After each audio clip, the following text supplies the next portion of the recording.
En direct de la Grande Halle de la Villette à Paris jusqu'au 2 février. La radio Du Salon de la Radio 2016. Avec Open Radio, Maxillaire, Broadcast Associés, Lesvoix.fr et A2PRL. Bienvenue si vous nous rejoignez sur la radio du Salon de la Radio. On va pas citer tous les nombreux partenaires qui sont présents aujourd'hui.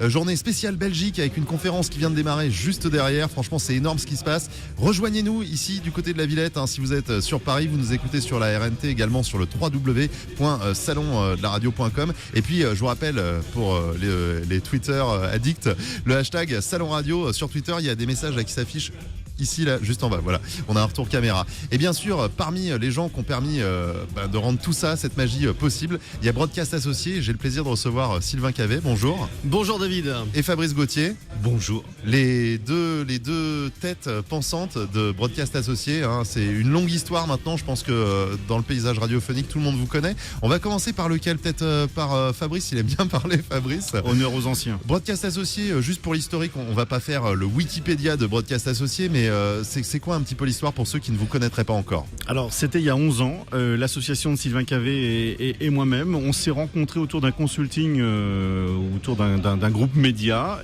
Chacun y allait de son consulting.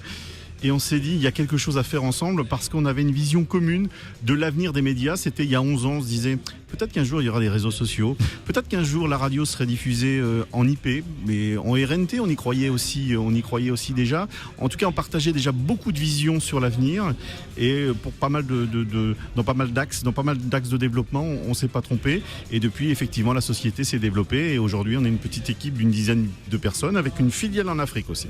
Et tout ça grâce à en fait une rencontre, comme ça peut se faire ici d'ailleurs. C'est aussi pour ça que le Salon de la Radio existe. C'est pour que des gens puissent se rencontrer, que des idées puissent émerger. Sylvain, aujourd'hui, Broadcast Associés, vous faites quoi exactement ? Broadcast Associés, en fait, on est un bureau d'études en technologie. On va dire que nous, on se place vraiment au niveau de l'avenir de la radio, la numérisation de la radio. Je dirais la numérisation média. On va parler globalement des médias. On va plus scinder radio, télévision, presse écrite. Et nous, on se positionne en tant que tête pensante, chef d'orchestre de ce que sera la diffusion du contenu dans l'avenir. Donc on trouve les moyens technologiques, les bonnes briques technologiques, et on fait ce qu'on appelle dans notre jargon la glue, c'est-à-dire mettre la colle entre toutes les briques pour fabriquer un écosystème qui fonctionne et qui permette de diffuser du contenu, principalement maintenant dans les métiers du web, sur les canaux du web. On reste la FM bien sûr et la RNT. Mais voilà, c'est ça, on est pluridisciplinaire et OTT, on est tout canaux. Alors je vais me faire un petit peu l'idiot de l'histoire. Ouais.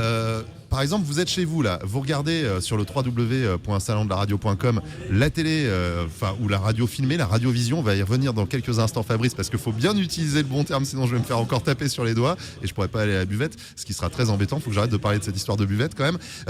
Je suis patron d'une radio locale, d'une radio régionale, et puis aujourd'hui, je cherche à développer mon audience, peut-être les réseaux sociaux, peut-être que j'ai envie de faire de la radiovision, que mes studios soient filmés.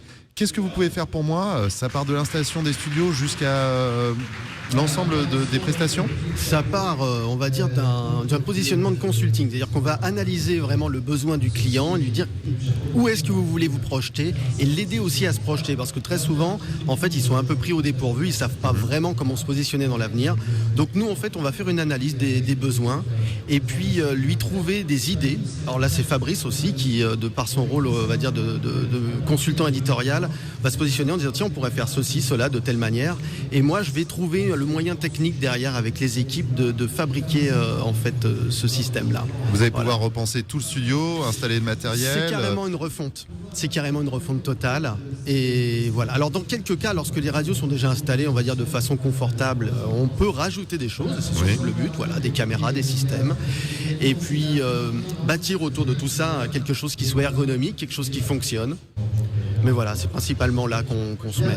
Du consulting, de la rédaction en fait de besoins, et ensuite on va dire soit nous faisons l'intégration nous-mêmes, très souvent on nous le demande, soit c'est par des tiers. Mais souvent on fait l'intégration jusqu'à terme du projet. Et jusqu'au traitement de son que tu vas aller régler, affiner. Moi j'ai vécu Merci, ça David. Certaines matinées avec Sylvain Cavet qui te dit Parle, continue à parler. Je suis en train de régler.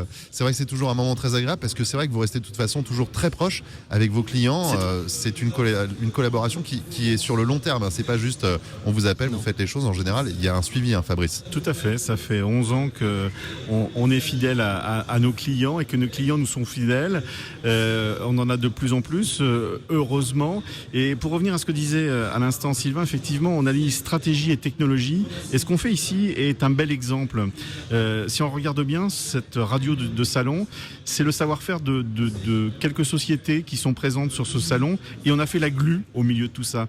Mais on a une radio qui est une radio nouvelle génération qui est diffusée par IP parce que l'avenir de la diffusion, qu'on le veuille ou pas, c'est l'IP, c'est le téléphone. Le récepteur d'aujourd'hui et de demain, je l'ai dans la main, ça s'appelle un téléphone et pour ceux qui nous suivent sur le net, d'ailleurs, ils peuvent le voir en live. Et quand on va s'arrêter de parler, il y a tout un programme qui va se mettre à défiler avec ce qu'on appelle les données associées. Les médias vont fonctionner avec un maximum de données associées et c'est vraiment là notre positionnement et c'est ce qu'on essaie de traduire à travers cette expérimentation avec toute l'équipe de Maxillaire. Et je crois que bientôt d'ailleurs on va sonder l'audience, si je dis pas de bêtises, sur tablette, également sur les smartphones, etc. C'est vrai que c'est l'avenir. On en parlait déjà l'année dernière, l'année d'avant avec vous ici même, puisqu'on a eu l'occasion de vous recevoir sur la radio du Salon de la Radio. Et c'est vrai que petit à petit, les choses avancent et on se rend compte que vous avez raison. C'est pas toujours facile à dire la vérité, d'autant qu'il y a un marché, que ça évolue très vite, qu'aujourd'hui il y a une économie à travers des façons de fonctionner. Ça ne veut pas dire que le hertzien va disparaître tout de suite, non. Mais il y a une tendance qui est là. Le hertzien fait ce qu'il peut pour essayer de rester dans l'actualité, mais il est évident qu'il y a des nouveaux canaux de diffusion. Il faut prendre ça comme étant une opportunité. C'est l'avenir est en route et il faut se mettre dans le bon train. Et puis prendre des solutions complémentaires, comme ici on le voit, des caméras. Alors, je parlais tout à l'heure de radio filmée, et puis je me suis repris, j'ai dit radiovision. Le terme, c'est quoi exactement et comment ça se passe? C'est quoi exactement la radiovision?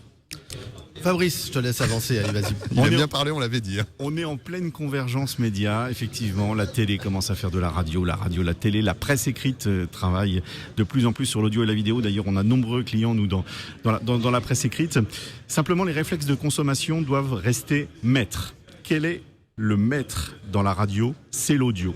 Oui. À partir de ce moment-là, on a tout compris.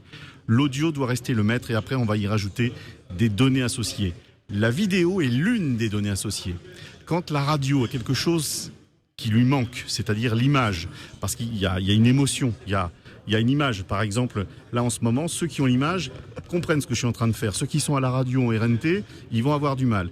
Eh bien, je suis en train de montrer un smartphone pour ceux qui nous écoutent en audio. Il y a des moments où l'image manque. Il faut montrer ce qu'on a envie de montrer. Mais par moment, l'image peut détruire la radio. C'est vrai. Peut jouer à contre-courant. Faut pas passer notre temps, on nous l'a dit, je t'interromps, mais c'est vrai que ce matin, quand vous nous avez briefé, vous nous avez dit, c'est de la radio, pensez pas trop à regarder les caméras, on fait de la radio et puis ça se passe comme ça se passe. C'est-à-dire que la donnée associée enrichit le flux radio. C'est une radio plus riche qu'avant. C'est plus la radio de papa, c'est la radio nouvelle génération.